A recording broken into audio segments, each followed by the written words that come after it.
안녕하십니까. 한국사를 강의하고 있는 설민석입니다. 오늘은 어려운 삶 속에서 누군가의 도움을 받아서 훌륭하게 성장한 한 소녀의 이야기를 들려드리고자 합니다. 때는 2차 세계대전 당시였고요. 벨기에 소녀가 되겠습니다. 당시 아버지는 일찍 집을 나가고 홀어머니 손에서 자랐던 그 소녀는 너무나 힘든 삶을 살았어요. 그녀에게 가장 무섭고 두려웠던 것은 비행기의 폭격보다는 바로 배고픔이었습니다. 그녀는 가뜩이나 마른 몸이 더욱더 여위어 갔고 손과 발 그리고 얼굴에 힘이 빠지고 생기를 잃어가게 됩니다. 그때 그녀에게 구호의 손길이 찾아오게 됩니다. 기부품으로 받은 식량을 소녀는 먹으면서 결심을 하게 되죠.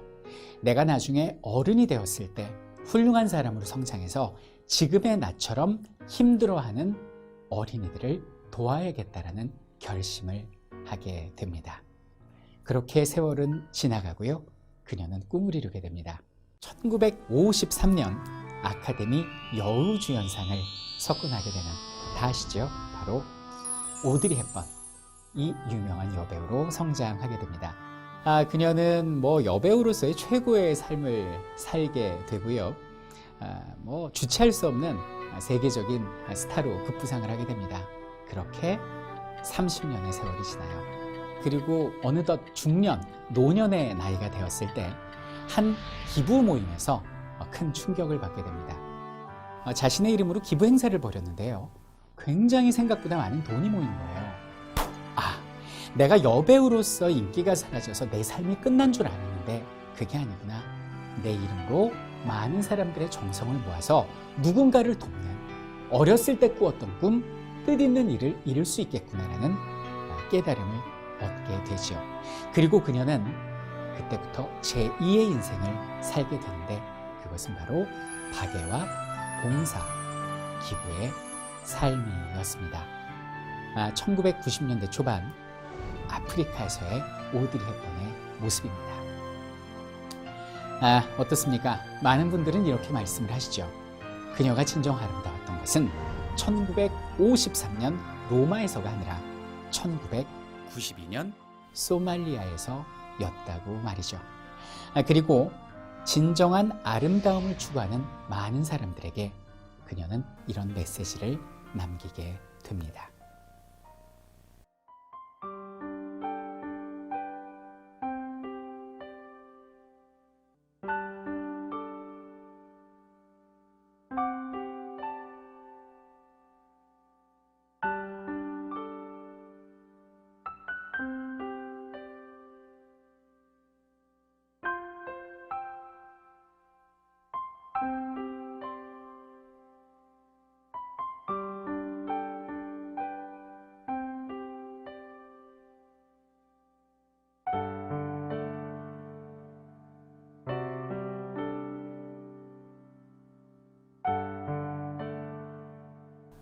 여러분들, 우리 주변에는 도움의 손길을 간절히 바라는 어려운 아이들이 많이 있습니다.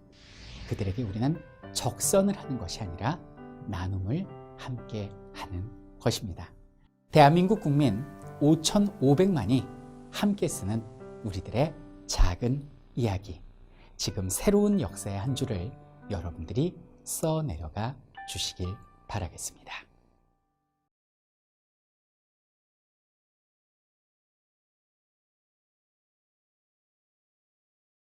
예, 지난 시간 여러분이 과제를 제시한 공익 광고에 오드리 헵번 그리고 마더 테레사가 등장했잖아요. 이 가운데 이분이 마더 테레사고 이분이 오드리 헵번이죠. 이 유명한 여배우 오드리 헵번에 관련된 영상을 잠깐 봤습니다.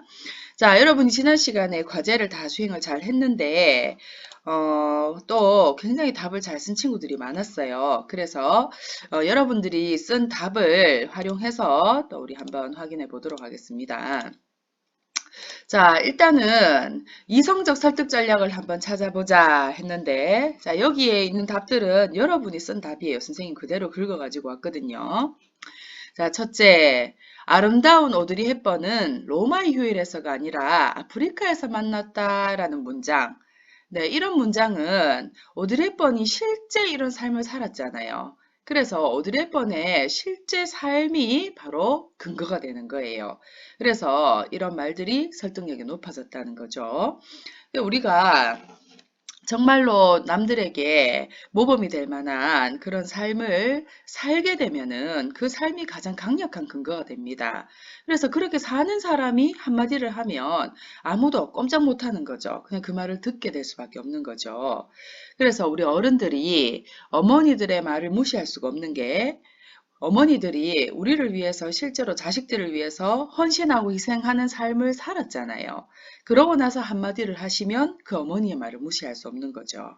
예, 그렇게 한 사람의 진정성 있는 삶의 모습은 다른 사람들에게 굉장히 설득력 있는 주장이 된다는 겁니다. 자, 두 번째, 외향적 아름다움을 중시하는 백설공주, 그리고 내면적 아름다움을 중시하는 마더 테레사 오드리 헵번. 이 둘을 대조시키고 있잖아요. 그래서 아름다움에 대해 일반적으로 사람들이 가지고 있는 생각을 다른 방향으로 유도해 보게 했다는 거죠. 이렇게 두 사례를 대조라는 방법을 통해서 생각을 다르게 유도했다는 거. 또 굉장히 이성적인 접근 방법이 되겠죠. 그리고 자, 이렇게 논증 방법을 분석한 친구들도 많았습니다. 마더 테레사와 오드리 헵번의 삶을 구체적 사례로 제시했기 때문에 귀납이다라고 분석한 친구도 있었고요. 연역을 사용했다고 분석한 친구도 있었어요. 자, 이 친구는 3단 문법을 이렇게 정리했습니다. 오드리 헵번과 마더 테레사 수녀는 아름답다. 요게 대전제죠. 오드리 헵번과 마더 테레사 수녀는 남을 위해 헌신한다. 이게 소전제죠. 그래서 결론은 남을 위해 헌신하는 사람은 아름답다. 라는 결론이 낸다는 거예요. 자, 마더 테레사, 오드리 헵번, 그리고 그 밖에 더 많은 훌륭한 삶을 산 사람이 더 쭉쭉 올 수 있겠죠. 그래서 이 공익 광고는 시리즈로 굉장히 더 많은 사람의 사례를 뒤에 계속 시리즈로 연결할 수 있는 그런 광고입니다. 그래서 이 많은 구체적 사례들을 통해서 결론을 내는 귀납 논증을 사용하고 있어요. 그러면서 동시에 이들의 삶을 아름답다고 결론 내고 시작하기 때문에 남을 위해 헌신하는 너도 남을 위해 헌신해서 아름다운 사람이 되어라 라고 연역법을 쓰고도 있습니다. 그래서 두 가지가 다 맞는 거라고 볼 수 있습니다. 그 다음에 당신도 지금 거울을 향해 묻고 계신가요? 라는 문장을 통해서 자신의 삶을 돌아보게 만든다는 거죠. 그리고 광고에 세 개 다 거울을 제시하고 있잖아요. 이 역시 자기를 돌아보게 만든다는 거예요. 그래서 이런 부분에서 이성적 설득 전략을 사용하고 있다. 분석을 아주 잘했죠. 네, 우리 친구들 중에 이성적 설득 전략은 잘 모르겠어요 라는 친구들이 있더라고요. 요 답들을 참고해서 이해를 하시면 되겠습니다. 자, 두 번째, 감성적 설득 전략인데요. 요 역시 우리 친구들이 쓴 답입니다. 첫째, 남을 도와주는 삶을 삶으로써 가장 아름다운 사람이 될 수 있다. 이런 자긍심을 자극하고 있다는 거죠. 나도 내면이 아름다운 사람, 정말로 아름다운 사람이 되고 싶다는 자긍심을 자극하고 있다는 거. 그 다음에 세 번째 사진에서 오드리 헵번이 깡마른 아이를 안고 있잖아요. 그래서 동정심을 자극하고 있다는 거죠. 그 다음에 마녀의 거울은 깨졌고 그 다음에 마더 테레사와 오드리 헵번의 거울은 깨지지 않았잖아요. 이 두 거울을 대조시켜서 신선한 충격을 주고 있다는 거죠. 그다음 마지막으로 외면의 미를 가꾼 백설공주의 마녀는 외면이 아름답고 강조되어 보이게 컬러 이미지로 돼 있고 그리고 거울이 깨져 있고 그 다음에 내면의 미를 가꾼 테레사 수녀님과 오드리 헵번은 외면이 강조되지 않게 흑백 이미지로 했다는 거예요. 이렇게 색깔로도 대조를 주었다는 거죠. 그리고 거울도 깨지지 않았다는 거예요. 그래서 보는 이로 하여금 내면을 아름답게 만들고 싶다는 욕망을 자극하고 있다는 거예요. 네, 이 욕망은 이 자긍심하고도 통하는 거겠죠. 그래서 여러분들의 이 시선이 상당히 예리하고 날카롭다. 선생님은 이 컬러까지는 못 봤거든요. 근데 이 친구는 흑백과 컬러의 대조까지도 찾아내더라고요. 네, 아주 예리했습니다. 자, 세 번째 인성적 설득 전략은 마더 테레사, 오드리 헵번, 유명 인사들이잖아요. 이들의 사진을 통해서 신뢰를 주고 있다는 거죠. 그리고 이들의 삶은 너무나 그 인성 됨됨이가 모든 사람에게 귀감이 될 만하다는 거예요. 그래서 이들의 삶 자체가 신뢰감을 주는 설득 근거의 요소가 된다는 겁니다. 자, 이렇게, 그리고 마지막에 공익광고위원회라는 이 문구 하나가 더더욱 사람들에게 신뢰감을 준다. 네, 이 공익광고위원회라는 문구를 지적한 친구들도 많았습니다. 자, 이렇게 지난 시간 과제를 함께 우리가 분석을 해봤는데요. 자, 오늘은 제 11차 시 설득하는 글쓰기가 되겠습니다. 자, 지금까지 배운 설득 전략을 모두 총동원해서 설득하는 글을 써보도록 하겠습니다. 교과서 202쪽을 보겠습니다. 자, 202쪽에 보면 은하가 설득하는 글을 쓰고 또 실제로 부모님께 이대로 말을 했겠죠. 설득하는 말하기를 하고 있는데요. 일단 우리가 은하의 이 설득하는 글을 한번 분석해보고 그 다음에 여러분들도 이걸 참고로 해서 여러분들의 글을 써보도록 하겠습니다. 엄마, 아빠, 저 용돈 조금만 올려주세요. 요게 바로 뭐겠습니까? 은하가 주장하고 싶은 내용이겠죠. 은하의 주장, 용돈을 올려주세요. 자, 요 내용을 가지고 주장하고 싶은 친구들 많겠죠. 여러분들도 요걸로 하면 됩니다. 요즘 날이 더워져서 뉴스에서도 최고 기온이 30도를 넘는다고 하잖아요. 학교에 오갈 때 걸어 다니기가 힘들어서 버스비가 필요해요. 자, 일단은 뉴스에서 온도가 30도가 넘는다. 요거는 구체적인 자료죠. 요거는 이성적 근거라 설득 전략이라 볼 수 있겠죠. 그리고 학교에 오갈 때 걸어 다니기가 힘들다. 이렇게 더운데 걸어 다니려면 얼마나 힘들겠냐. 이거는 부모님의 마음에 동정심을 유발하고 있는 감정적 설득 전략이라 볼 수 있겠죠. 공부할 때 뇌가 에너지를 많이 쓴대요. 열심히 공부하다 보면 배고플 때 간식도 사 먹어야 하죠. 연료가 없으면 자동차도 앞으로 나갈 수가 없잖아요. 자, 공부할 때 뇌가 에너지를 많이 쓴다라는 거는 또 과학적인 지식이잖아요. 이것도 이성적 설득 근거가 되겠죠. 그리고 자기가 열심히 공부를 하기 위해서 용돈을 올려달라는 얘기잖아요. 그러니까 이런 것도 어떤 논리적 근거가 되니까 이성적 설득 자료라 볼 수 있겠죠. 요즘 오빠 대학교 학비에 돈이 많이 드는 거 알고 있어요. 엄마 아빠가 저희를 잘 챙겨주시느라 애쓰시는 것도 늘 감사하게 생각하고 있고요. 네. 자, 여러분, 요까지만 딱 이야기하고 끝내면 뭐 돈 맡겨놨나 가겠지요. 이성적 설득 전략만 가지고는 부모님께 너무 딱딱하잖아요. 뭐 이렇게 거래 관계도 아니고. 그래서 감성적 설득 전략을 또 써야죠. 제가 부모님께서 힘드시다는 거 다 이해하고 있다. 부모님, 오빠 학비 준비하시느라고 많이 힘드시죠? 이런 거 안다. 그리고 또 감사하게 생각하고 있다. 네, 이런 것들은 감성적 설득 전략이 되겠죠. 그래서 저도 용돈을 아끼고 건강도 생각해서 군것질도 줄이고 웬만하면 밥도 집에서 먹으려고 노력하고 있어요. 조금이라도 도움이 되려고 틈이 날 때마다 청소나 빨래, 설거지 같은 집안일도 돕고 있고요.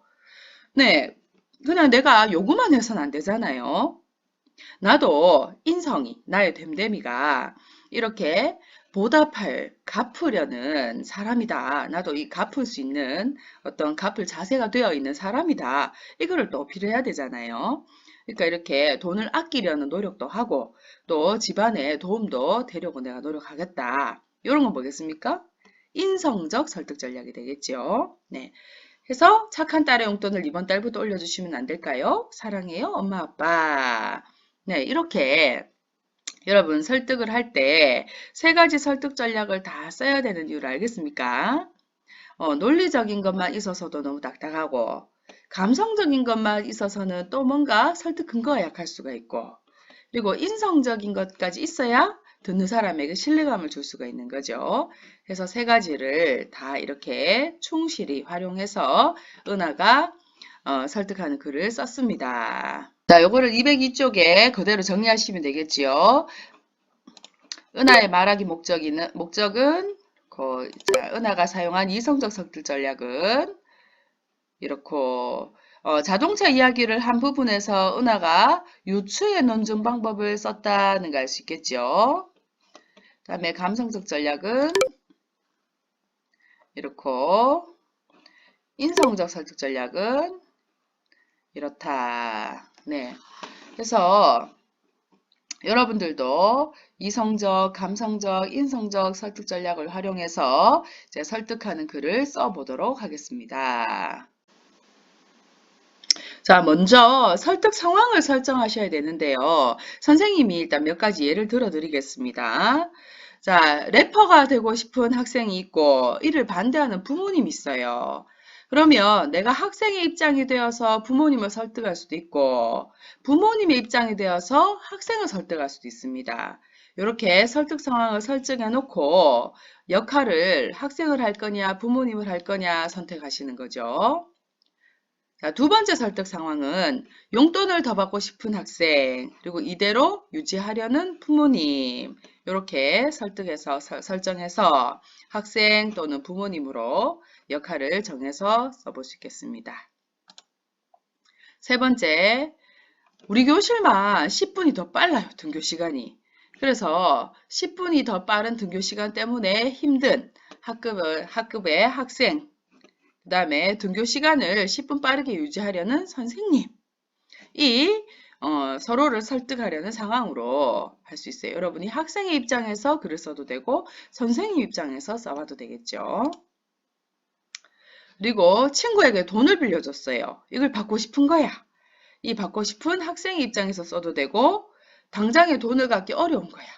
그래서 조금 미뤄달라라고 이야기하고 싶은 친구의 입장에서 써도 됩니다.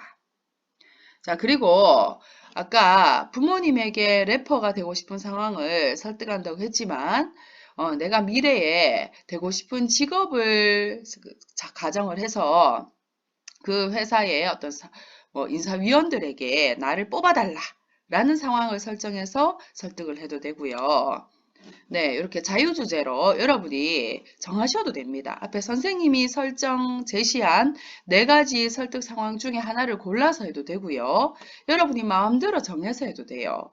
요즘 같은 상황에 코로나 때문에 등교 개학을 좀 더 연기하자. 이렇게 정부 당국의 교육부에 설득하는 글을 써도 되고요. 또 교육부가 되어서 학부모님이나 학생들을 설득하는 글을 써봐도 좋고요. 네, 그 밖에 여러분이 이렇게 생활하면서 누군가를 좀 설득하고 싶은 그런 상황 한번 떠올려 가지고 설득 상황을 자유롭게 설정하시면 되겠습니다. 상황을 정하고 그 다음에 내가 어떤 역할에서 설득할 것이냐 역할을 정하시는 거예요. 학생의 역할, 부모님, 선생님, 친구, 그리고 여러분이 정한 자유주제의 설득 대상자 누구라도 좋습니다. 이 중에서 여러분들이 누구의 역할로 설득을 할 것인지 정하시고 그 다음에 설득 전략을 활용하시는데 이 3가지 다를 활용하면 좋겠지만 이 중에 2가지 이상 하시면 됩니다. 1가지는 너무 했고요. 그죠? 2가지 이상. 그러니까 이성적 설득으로 연역이나 귀납이나 유추의 논증 방법, 또 통계자료, 경험, 다른 사람의 말 인용 등의 이성적 설득, 그리고 웃음을 유발하거나 공포심을 유발하거나 상대의 욕망이나 자긍심, 동정심을 자극하는 그런 방법을 써도 되고요. 그 다음에 말하는 사람의 됨됨이, 여러분이겠죠. 그리고 신뢰감을 줄 수 있는 그런 인성적 설득 방법. 3가지 중에 2가지 방법을 활용을 하시면 되겠습니다. 해서 선생님이 여러분에게 알려드린 설문지에다가 5문장 이상으로 작성하셔서 제출하시면 되겠습니다. 네, 오늘 여러분이 할 과제를 다시 한번 정리하겠습니다. 자, 지금까지 배운 설득 전략을 사용해서 설득하는 글을 써보겠는데요. 설득 상황을 설정하시고 그다음에 내가 할 역할을 설정하셔서 설득 전략 3가지 중에 2가지 이상을 사용해서 5문장 이상을 쓰시면 됩니다. 여러분의 톡톡 튀는 아이디어로 여러 가지 재미있는 상황을 많이 설정해 보시고요. 내용은 얼마든지 창의적이라도 좋으니까 여러분 마음껏 한번 써. 자, 204쪽, 5쪽 내용 정리하겠습니다. 첫째, 이성적 설득 전략은 연역, 귀납, 유추 같은 논증 방법, 그리고 통계 자료, 자신의 경험, 다른 사람 등의 말 등을 근거로 하는 거죠. 감성적 설득 전략은 유머, 공포심, 또 욕망, 동정심 같은 감정을 불러일으켜 설득력을 높이는 거죠. 그리고 인성적 설득 전략은 말하는 이의 전문성, 도덕성, 사회성 등을 들어서 듣는 이가 주장을 뭐하게? 신뢰하게 만드는 설득 전략이었죠. 자, 2번 OX 문제네요. 1번 말하는 이가 듣는 이의 신념, 태도, 행동을 변화시키려는 목적으로 말할 때는 설득 전략을 사용한다. 뭐지요? 2번 설득하는 말을 들을 때는 말하는 이가 어떤 목적을 가지고 말하는지, 목적을 이루기 위해 어떤 전략을 사용하는지 비판적으로 분석하며 들어야 한다.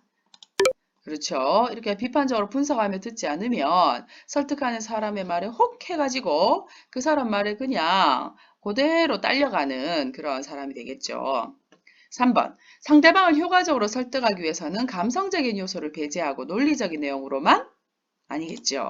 네, 감성적인 것도 필요합니다. 그래야 사람의 마음을 사로잡고 그 마음을 활짝 열 수가 있는 거죠. 그래야 설득이 더 잘 되겠죠. 205쪽입니다. 듣는 이는 뭐가 있고 진실하며 열정이 있는 사람의 말에 더 귀를 기울인대요. 또 듣는 이는 어떤 사람에게 더 귀를 기울일까요? 예, 전문성이 있는 사람이겠죠. 듣는 이의 마음을 움직이려면 사랑, 희망 같은 긍정적 감정에 호소할 수도 있고 분노, 두려움, 불안감 같은 이 긍정적인 거에 대조적인 거가 부정적인 거겠죠. 여기에 호소 나왔으니까 호소되겠죠. 호소할 수도 있겠죠. 또 듣는 이의 욕구를 잘 알아차려 그것을 충족할 만한 말을 하는 것도 효과적이다. 이를 위해서는 듣는 이가 어떤 사람인지를 분석하는 것이 중요하겠죠. 듣는 이를 논리적으로 설득하려면 주장을 분명하게 제시하고 타당한 근거로 이를 뒷받침해야 한다. 이를 위해 적절한 사례나 통계자료, 전문가의 말 등을 활용할 수 있다. 자, 여기 나와 있는 단어를 쭉 체크를 했을 때 이 글자들 모아서 만들 수 있는 단어는 뭐겠습니까? 그렇죠. 설득이 되겠습니다. 자, 오늘 수업도 수고했고요. 오늘은 여러분들이 글쓰기를 조금 해야 되니까 과제를 혹시 조금 어렵게 생각하는 친구도 있지 않을까 싶은데 어렵지 않습니다. 그죠? 여러분 국어 시간에 또 글쓰기를 계속 연습을 또 많이 해야 글 쓰는데 거부감도 없어지고 또 여러분 실력도 올라가니까 예, 절대로 포기하지 마시고 꼭 과제 하시고요. 다음 시간에는 이제 여러분들 1시간만 더 온라인 수업을 하면은 여러분들 이제 등교 개학을 하지 않을까 싶은데 학교에 여러분들이 이제 오게 되면은 수행평가를 이제 칠 수 있을 것 같아요. 그래서 수행평가 자기소개서 쓰기 수행평가를 한번 쳐보려고 하는데요. 그래서 다음 시간에는 이 자기소개문 쓰기의 도입 부분 수업을 하도록 하겠습니다. 그러고 나서 여러분들 교실에서 우리 직접 만나서 그 다음 수업을 더 이어가도록 하겠습니다. 자, 오늘 수고했습니다. 오늘 수업 끝.